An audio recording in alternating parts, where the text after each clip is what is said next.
So I want us to get into an article you recently wrote, and it's called Healthy Conversations to Engage in Before Committing to Courtship.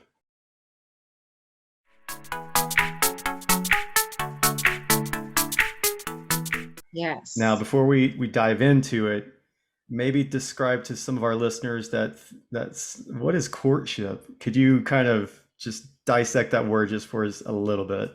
Yeah, such a strange word in today's age, right? Hmm. But Yeah. it does still have a lot of significance, especially when you are wanting to dive into more of a serious, committed relationship. So, courtship is that distinction between dating and what I would call dating with a purpose. And that dating with a purpose is geared more towards marriage. And so when you are in the courtship phase, it's really preparing you for a lifelong commitment, and making sure that you are doing the things that are necessary with intention to secure that solid relationship, with your significant other. So um, with dating, it can be a little bit more casual, if you will, where, either person can really walk away and say, okay, well, that was great. But with courtship, there is some purpose and there's more definition, if you will, when preparing to, like I mentioned before, have that lifelong commitment with someone else. Yeah. Well, thank you for sharing because that's important to that we all have a good understanding of this because your Mhm. article is so good. Um, let's talk about it. What inspired you to write this particular article? Yeah, so just as I have been such a support to so many couples, in my experience, a lot of the issues or challenges that couples face really stem from a lot of the conversations that they're not having prior to marriage. And so sometimes these conversations might be challenging, difficult, tough, uncomfortable, but they're so necessary when, as I was mentioning about the courtship process and being intentional about what do we want this relationship to look like. But a lot of Hmm. times when people don't have these conversations, they kind of step into this relationship like, okay, what do we do next? And then comes, your own ideas or your perceptions or how you grew up, and you kind of smash all of that together and you don't know what to do with it. And many times that results in conflicts in marriage. So I felt that this was so necessary, just to make it more explicit, the need to have these really tough conversations before you even step into that more committed level in relationship to really connect with somebody long term. Hmm. Yeah. Yeah, and you really get into some great, helpful things. In fact, one of the things you discuss, and the importance in the relationship is expectations. What are some practical tips for couples as they have that type of conversation? Yeah. So, I think it's really important as you are bringing up expectations in relationship that you are first and foremost, again, you're going to hear me say the word intentional a lot because this is purposeful conversation. And Right. when you're having these conversations about expectations, it's important to have like these check-in points where you both have, first of all, time to sit down and talk about something as serious as this. But then also when discussing expectations, it is so important to be clear about what you need in relationship so that you can effectively share that with your significant other. If you don't know what you need, then how can you share that with your significant other? So when talking about expectations, first you have to be clear. What is it that I Hmm. need? What is it that I expect in a healthy Exactly. relationship? Yeah. And notice that I said healthy relationship, not Hmm. just any relationship, because Right. the goal here is not to be toxic, right? The goal is not to Hmm. step into something that's going to harm you or hurt you, but it's going to be something that's going to be fulfilling. So you got to know what it is that you want so that you can effectively share that. But then also, you have to be willing to listen to each other, and come in with an open heart, open mind, and then be able to determine, okay, so what will be our negotiables and non-negotiables in our relationship so that we can come up with a very tangible, workable plan, the expectations, that need to be in that relationship so that both parties are happy, so that both of them are enjoying, what they are stepping into. But then lastly, I encourage you to, embrace that no topic is taboo. Not really, especially when you're trying to Hmm. lean into more serious conversations or serious expectations. Now, certain topics might be time sensitive, but they're not necessarily taboo. So, for instance, if you are dating someone, I'm just going to slide over to the dating world just for a second. But if you're dating someone, they don't necessarily need to know about all of your finances right away, or even maybe certain past experiences. That might not be the time for that. But as you Hmm. are getting more serious in relationship and you're finding, okay, I really want to spend, I see that this is a person that I want to spend the rest of my life with, then yeah, there may be certain things about, in your past, if you think it's going to hurt or harm you or that person in the relationship, or it could be a detriment, then yeah, there may be some time, some things to talk about at certain times to make sure that you guys are just laying it out on the table. So that kind of helps both of you to know, okay, knowing what I know, is this something that I can realistically do or realistically embrace in the relationship as I'm committing to this person?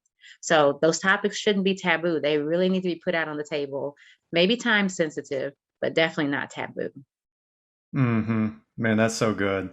Um, so I've pastored, and I still pastor, and I've walked through premarital counseling and things like Mm-hmm. this, and I've seen where we may be 2, 3 months before marriage, and none of these things have been discussed, Ah, yeah.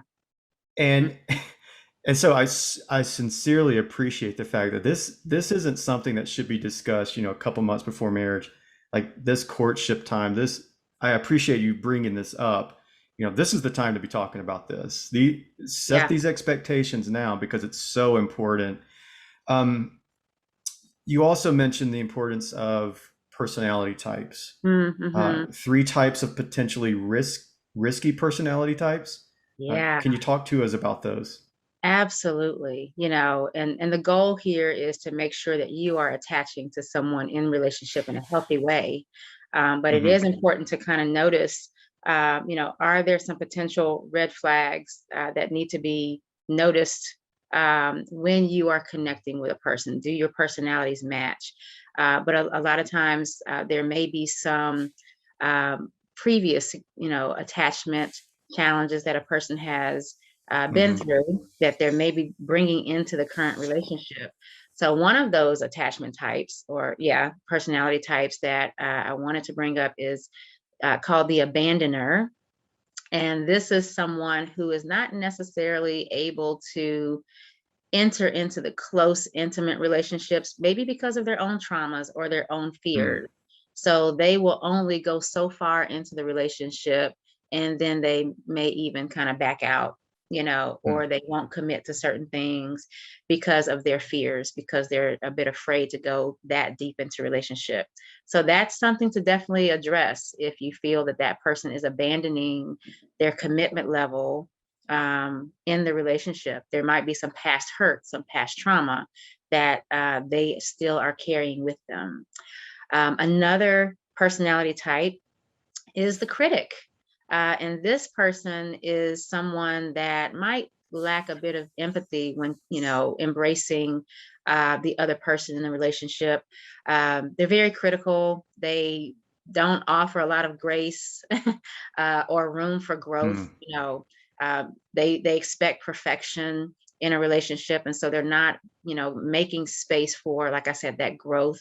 Um, Hmm. Even the compassion that needs to go into a relationship so that couples can grow together, so they can know one another better, flaws and all. God loves us, flaws and all, and so that's kind of what we want to feel in healthy Hmm. relationships as well. But when that critic is not allowing for that space, that grace to enter into a relationship, you may want to be a little careful of that dynamic as well. And then the last one is the irresponsible personality type. This is someone who really is not taking a lot of care about themselves, nor the other person in the relationship, or the relationship Hmm. for that matter.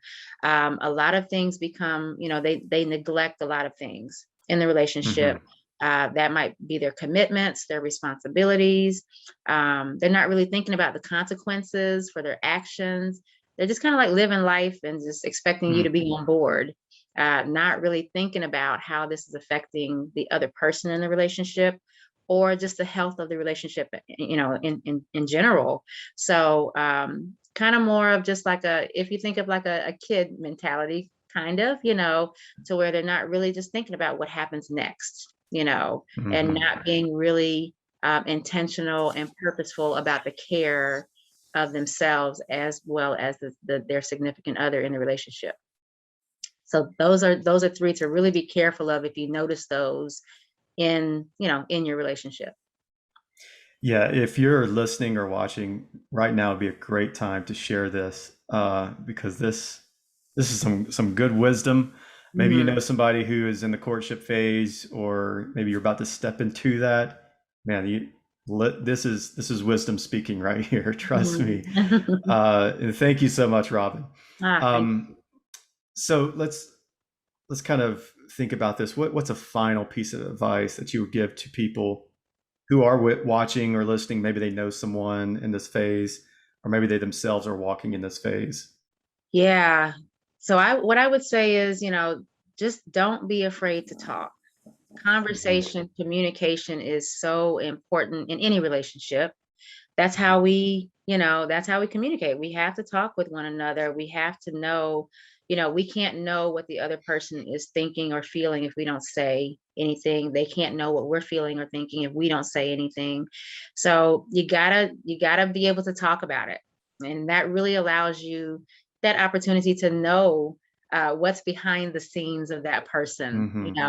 It takes you beyond the surface of what you may see on a daily basis. It kind of allows you to go a little deeper about, their thoughts, their feelings, their upbringing, their, past hurts or previous relationships, how they handle conflict, so it just kind of opens up another dynamic in the relationship. So don't be afraid to talk. Um, Another thing I would, advise you, if I could just encourage you, is just think about these tough conversations. Would you rather have these tough conversations premarital or postmarital? Hmm. Because premarital, it gives you that opportunity to say, okay, is this something that I feel that we can work on, grow from, develop, so that we can be that cohesive unit as a marital couple, and that those issues won't come into our marriage? Or by not talking about it, are you willing to deal with the baggage and the heaviness that can come as a result of that? Because, the Hmm. ultimate goal when getting married is to stay together, right? That's what our goal is. But if you come into marriage and you have these heavy, unresolved traits or behaviors or challenges, that just makes the marriage that much heavier and less Hmm. enjoyable. So we got to talk about it, and we got to talk about the tough conversations, the difficult or not comfortable conversations now. Right. Yeah, I appreciate that, because if God wanted us to be mind readers, He would have created us like that. absolutely. That He would be gave the you a easier mouth way, and ears. right? Oh, Yeah. it sure would. Yeah, But He gave you a mouth and ears for a reason, and that's absolutely. our means of communicating.